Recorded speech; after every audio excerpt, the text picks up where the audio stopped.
عليكم ورحمة الله وبركاته. الحمد لله بنعمته تتم الصالحات وبفضله تتنزل البركات. أشهد أن لا إله إلا الله له دعوة الحق حريص عليها وأوجب تبشير بها. ولتكن منكم أمة يدعون إلى الخير ويأمرون بالمعروف وينهون عن المنكر وأولئك هم المفلحون. وأشهد أن محمدا عبده ورسوله بلغ الرسالة وأدى الأمانة ونصح الأمة وكشف الغمة حتى أتانا اليقين ليلها كنهارها لا يزيغ عنها إلا حالك. اللهم صل وسلم وبارك وأنعم على حبيبنا وشفيعنا وزخرنا ومولانا محمد وعلى أزواجه أمهات المؤمنين وذرياته وآل بيته وأصحابه أجمعين. رب اشرح لي صدري ويسر لي أمري واحلل عقدة من لساني يفقهوا قولي. أما بعد. Para asatiz yang saya muliakan, ayah bunda yang saya cintai, dan bapak ibu jemaah salat subuh yang dirahmati Allah, marilah senantiasa kita panjatkan puji dan syukur kita kepada Allah yang telah memberikan kepada kita nikmat iman, nikmat umur panjang sehingga kita bisa bertemu dengan Ramadan di tahun 1445 Hijriah ini. Dikarenakan berapa banyak di antara orang-orang yang kita cintai, mereka tidak bisa membersamai Ramadan di tahun ini. Ini merupakan salah satu nikmat yang masih Allah berikan kepada kita, sehingga nikmat tersebut haruslah kita syukuri terhadap pemberian dari Allah Subhanahu wa taala. Salawat dan salam mari sama-sama kita panjatkan kepada junjungan kita Nabi besar Muhammad sallallahu alaihi wasallam yang telah mengajarkan segala aspek tatanan kehidupan, sehingga apabila seseorang mengerjakan yang diajarkan oleh baginda Rasulullah sallallahu alaihi wasallam, lailuha kana hariha la yazighu anha illa halik, dia tidak akan pernah berada dalam kegelapan kendati kondisi dan suasana gelap, akan tetapi dia akan berada pada tempat yang terang benderang. Oleh sebab itu, perbanyaklah berselawat kepada baginda Rasulullah sallallahu alaihi wasallam agar kelak kita mendapatkan syafaat dari baginda Rasulullah sallallahu alaihi wasallam. Semoga jemaah salat subuh di awal Ramadan ini merupakan di antara umat Nabi Muhammad sallallahu alaihi wasallam yang akan diberikan syafaat oleh baginda Rasulullah sallallahu alaihi wasallam dan akan suguhkan air dari telaga Kautsar dari tangan mulia tersebut. Allahumma amin. Ayah bunda yang saya cintai, jemaah salat subuh yang dirahmati Allah, tadi imam membacakan ayat tentang Ramadan, dan di ayat 185 Allah berfirman, a'udzubillahi minasyaitonirrajim, bismillahirrahmanirrahim, walitukmilul iddata walitukabbirullaha ala ma hadakum wa la'allakum tashkurun. Ini merupakan sebuah ayat yang membuat kepada kita, apabila kita menyadarinya, kita akan betul-betul melaksanakan Ramadan itu dengan sepenuh hati. Allah mengingatkan kepada kita, walitukmilul iddah, agar hendaknya kita menyempurnakan Ramadan tersebut, bukan hanya menyelesaikan bilangan hari. Hari ini berapa banyak di antara kita yang hanya menghitung. Terlebih ada orang yang membuat meme, Ramadan tinggal 29 hari lagi. Kenapa? Karena terasa berat, harus diisi dengan es cendol, air kelapa, bohrom rum. Inilah yang dimaksud dengan bukan hanya menghitung hari, akan tetapi Allah mengungkapkan dengan walitukmilul iddah, untuk kita bisa menyempurnakan Ramadan tersebut. Bagaimana kita menyempurnakan Ramadan tersebut? Yaitu kita hiasi dengan amal-amal saleh kita. Dulu di luar Ramadan itu akan terasa sangat berat apabila kita untuk bisa menghabiskan Al-Quran satu hari satu juz. Tapi dikarenakan atmosfer surga, aroma surga yang hadir ke atas muka bumi ini, maka tidak terasa berat. kita bisa membaca Quran, bahkan mungkin satu hari bisa 5 juz. Kenapa bisa? Inilah kemudahan yang Allah berikan kepada kita dengan adanya bulan Ramadan. Jadi kemudahan tersebut jangan sampai kita mengisi dengan amal-amal yang tidak bisa mendekatkan diri kita kepada Allah. Begitu Ramadan, inilah kesempatan bagi kita untuk tidur lebih banyak. Dan ini yang paling sering dijadikan alasan: lemas, capek. Lihatlah dalam berbagai macam sejarah, khususnya di dalam kitab Al-Maghazi, peperangan, hampir sebagian besar perang yang dilakukan oleh Rasulullah SAW itu terjadi di bulan Ramadan. Itu kondisi bagaimana para sahabat menjalankan Ramadan dalam keadaan berperang. Hari ini kita tidak pernah diminta untuk berperang, tapi kita diminta untuk berperang dengan nafsu kita. Agar apa? Agar kita bisa mengalahkan nafsu kita. Untuk apa? Untuk kita bisa menghidupkan Ramadan tersebut dengan amal-amal saleh, sehingga Ramadan tersebut menjadi sebuah kesempurnaan. Walitukmilul iddah. Di Ramadan kita dianjurkan untuk banyak-banyak bersedekah. Di Ramadan kita dianjurkan untuk bisa melakukan salat malam. Kalau seandainya di Ramadan kita tidak bisa melakukan salat malam, selesai sudah. Enggak tahu lagi bagaimana caranya supaya bisa menghidupkan Ramadan di malam harinya dengan salat malam. Maka ini merupakan di antara sekian banyak amal yang harus kita hiasi, sehingga kata-kata Ramadan itu betul-betul menghiasi dalam kehidupan kita, bahkan dia akan terhiasi setelah kehidupan Ramadan. Walitukabbirullaha ala ma hadakum, dan hendaknya kita mentakbirkan Allah.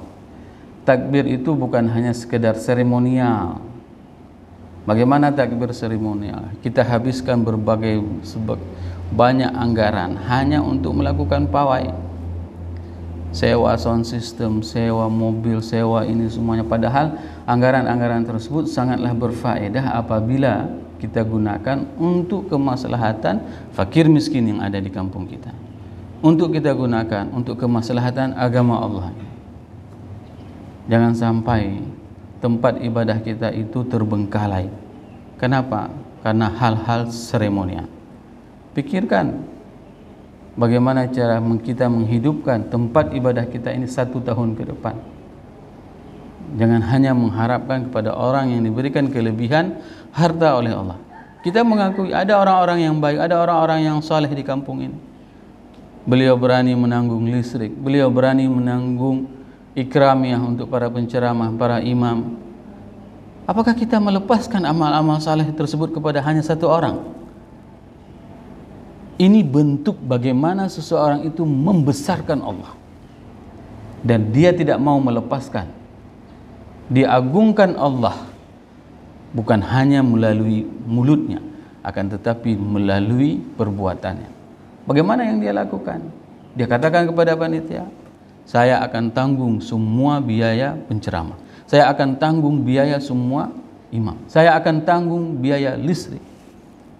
Ini bentuk bagaimana cara kita membesarkan Allah, yaitu menghidupkan rumah Allah.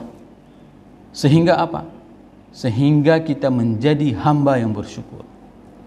Karena di akhir ayat ini Allah memberikan peringatan kepada kita, semoga wala'allakum tashkurun, semoga kalian menjadi hamba-hamba yang bersyukur. Kenapa bersyukur? Ini menjadi pertanyaan. Kenapa bukan bertakwa?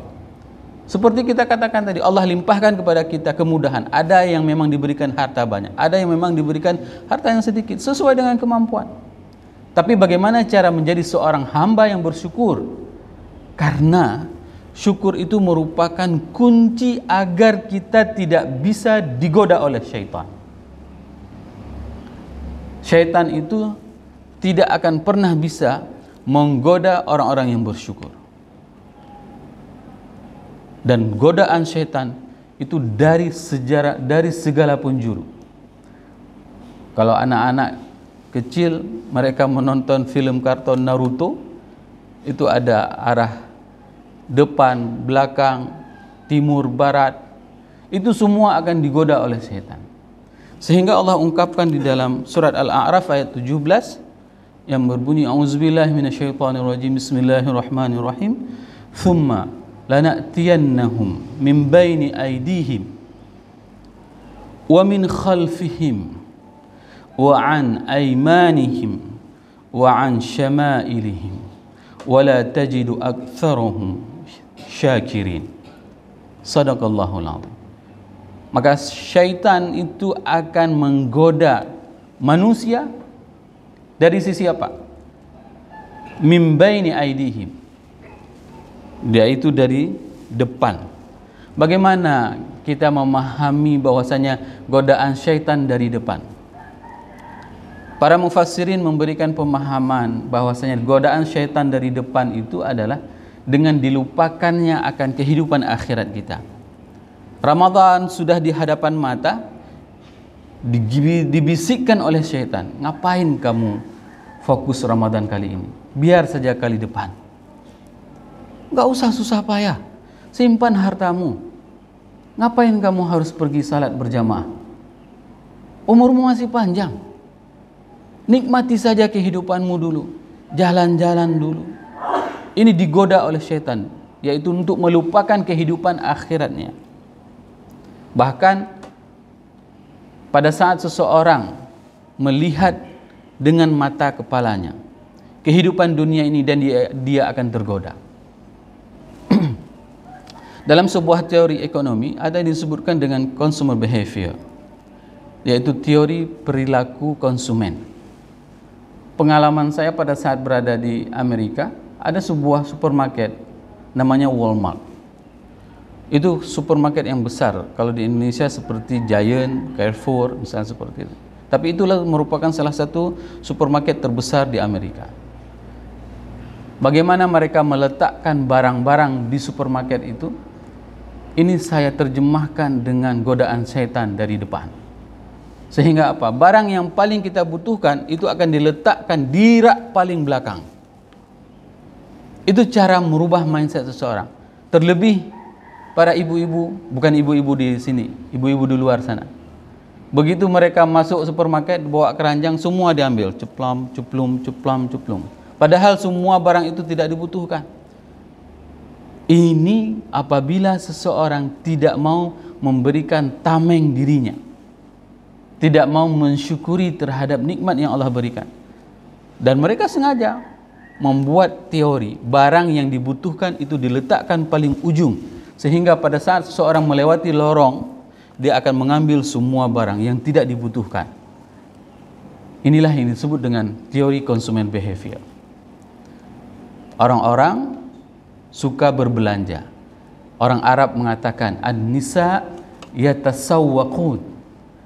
Hobi ibu-ibu adalah shopping. Kalau tidak percaya, kasih ibu-ibu ATM, kasih kartu kredit, janam semuanya. Ya.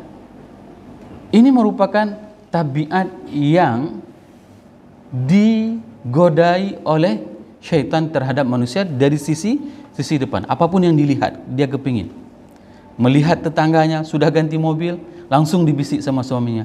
Apalagi bang, tetangga sebelah sudah ada Land Cruiser baru, kita masih naik mobil ini. Nah, dilihat tetangga sebelah, semua yang dilihat dia menginginkan. Itulah yang digoda oleh syaitan, sehingga para suami ini terjebak dalam ikatan suami-suami yang takut kepada istrinya.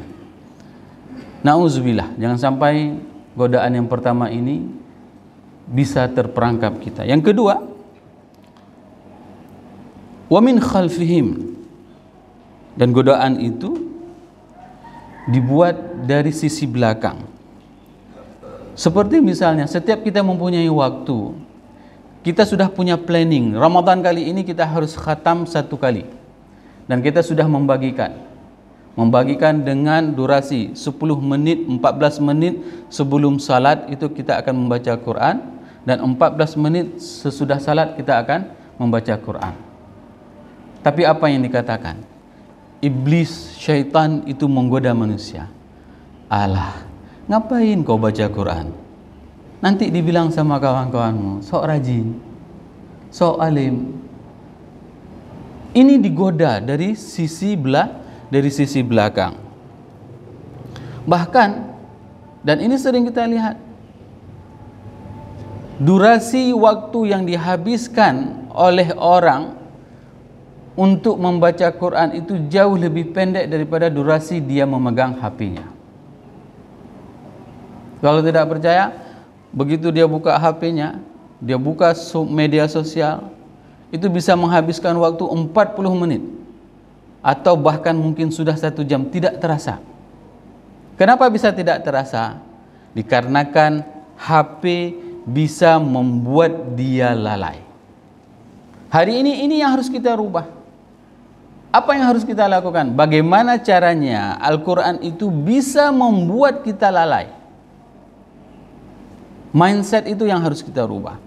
Saya katakan dan saya sering menceritakan, dulu teman saya dari Uni Soviet sebelum berubah menjadi Rusia, dia menceritakan tentang sebuah tabiat kakeknya.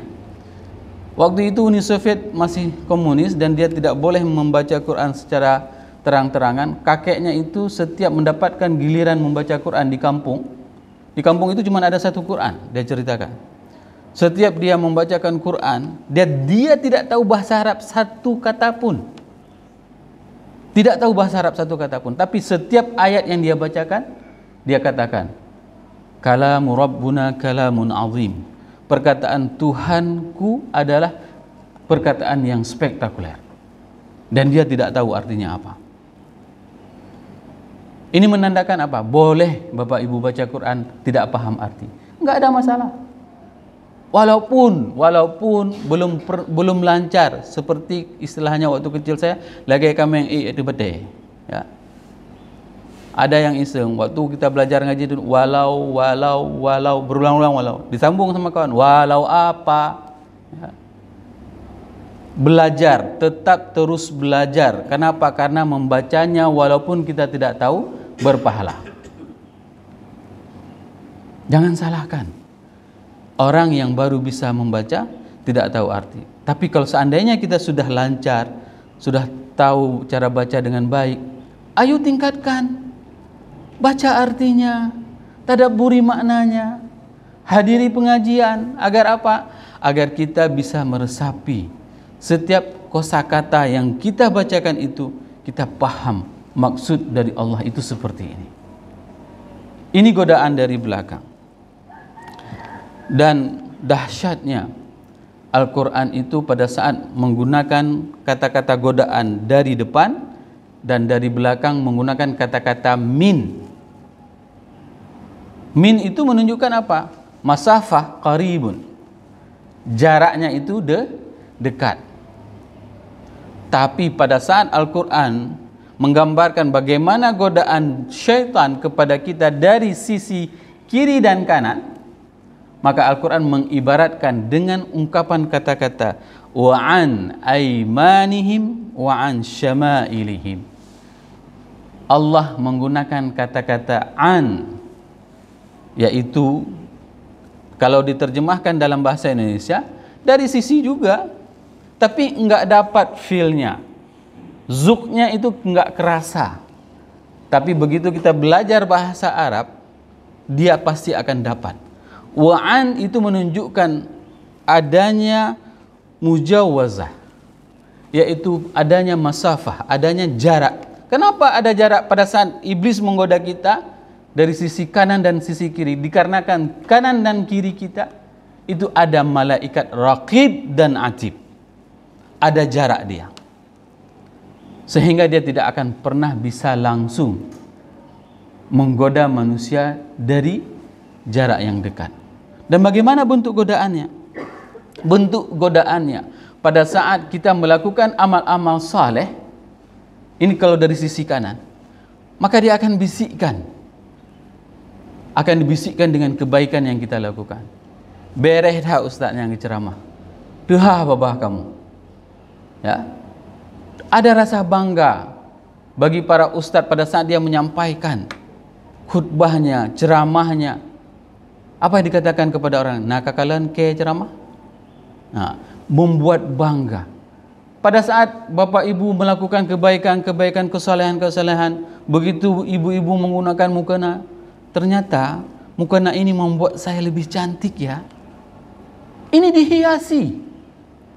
Dan tidak ada perempuan yang sesaleh saya di kampung ini. Setiap waktu saya pergi ke masjid, setiap waktu saya pergi, semua dihiasi dengan kebaikan-kebaikan yang kita lakukan. Inilah yang dimaksud dengan syahwatul khafiyah. Inilah yang dimaksud dengan bagaimana iblis menggoda kita umat manusia pada saat kita melakukan kebaikan, lalu kita bangga dengan kebaikan yang kita lakukan.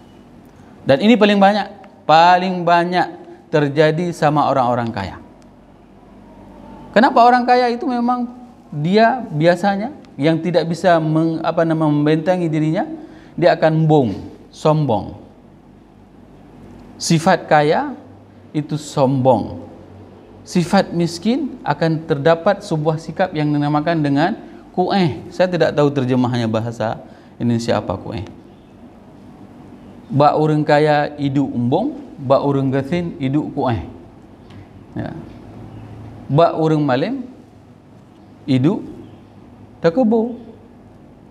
Kenapa? Karena dia seakan-akan mengetahui segala sesuatu ilmu pengetahuan. Maka hati-hati pada saat kita sudah terbiasa melakukan amal saleh, hindari dari godaan setan, bangga dengan kebaikan dan kesalehan yang kita lakukan. Tapi jangan pula kita terjebak dengan jebakan sebelah sisi kiri. Begitu kita diajak untuk salat berjamaah, ini kan bulan Ramadan, ayolah kita pergi ke masjid salat berjamaah. Apa dijawab sama dia? Enggak usah, saya enggak mau menampakkan amal. Biar saya kerjakan sendiri saja di rumah. Itu sudah terkena jebakan sebelah kiri. Pada saat seseorang melakukan kemaksiatan, tidak mau melakukan amal-amal soleh, dia melakukan kemaksiatan, kriminalitas kepada Allah. Bahkan di bulan Ramadan, dia bisa melakukan kemaksiatan kepada Allah. Di saat iblis dibelenggu, pintu syurga dibuka, masih ada orang yang berzina, masih ada orang yang mengambil harta orang lain, masih ada orang yang melakukan kezaliman terhadap orang lain. Inilah yang dimaksud dengan godaan dari sisi kiri, yaitu mereka melakukan kemaksiatan kepada Allah, kendati iblis itu telah dibelenggu di bulan yang penuh dengan kemuliaan ini. Semoga kita menjadi hamba yang senantiasa bersyukur terhadap Allah, terhadap nikmat yang diberikan oleh Allah. Yang menjadi pertanyaan adalah kenapa iblis itu tidak bisa menggoda kita dari atas dan dari bawah? Dan ini tidak disebutkan. Karena tidak ada godaan dari atas dan dari bawah. Kenapa? Karena pada saat kita bermunajat kepada Allah, mengadahkan tangan kita kepada Allah, maka rahmat dari Allah itu akan turun. Hari ini apa yang membuat kita enggan untuk menengadahkan tangan kita? Terlebih ini adalah bulan Ramadan. Berapa banyak di antara orang yang kita cintai itu telah pergi. Mereka dikuburkan di dalam kuburan setelah sekian lama. Tidak pernah sekalipun kita meminta ampun kepada Allah agar kubur mereka itu diberikan sebagai raudhatun min riyadil jannah. Apa salahnya kita mengadahkan tangan kita, meminta kepada Allah agar kita dijauhi dari segala macam godaan syaitan? Dan dari bawah, kenapa iblis tidak bisa menggoda dari bawah? Karena pada saat seseorang menempelkan dahinya di lantai dan dia membisikkan semua keluh kesahnya kepada Allah, maka bisikan itu akan tembus ke langit. Bisikan tersebut akan tembus ke langit dan menggetarkan langit. Ini sebabnya iblis itu tidak bisa menggoda manusia dari dua sisi, dari sisi atas dan dari sisi bawah. Kita bisa berdoa kepada Allah dan kita bisa menyampaikan keluh kesah kita di lantai, yaitu pada saat kita sujud menghadap kepada Allah. Jangan sampaikan keluh kesahmu di media sosial. Dan ini yang paling sering kita temukan penyakit yang dialami oleh generasi Z. Mereka semuanya berdoanya di mana? Di media sosial. Ya Allah, sembuhkanlah ibu saya yang sudah diopname. Ini derai kemi dulihnya. Mimu doa bidan kemai.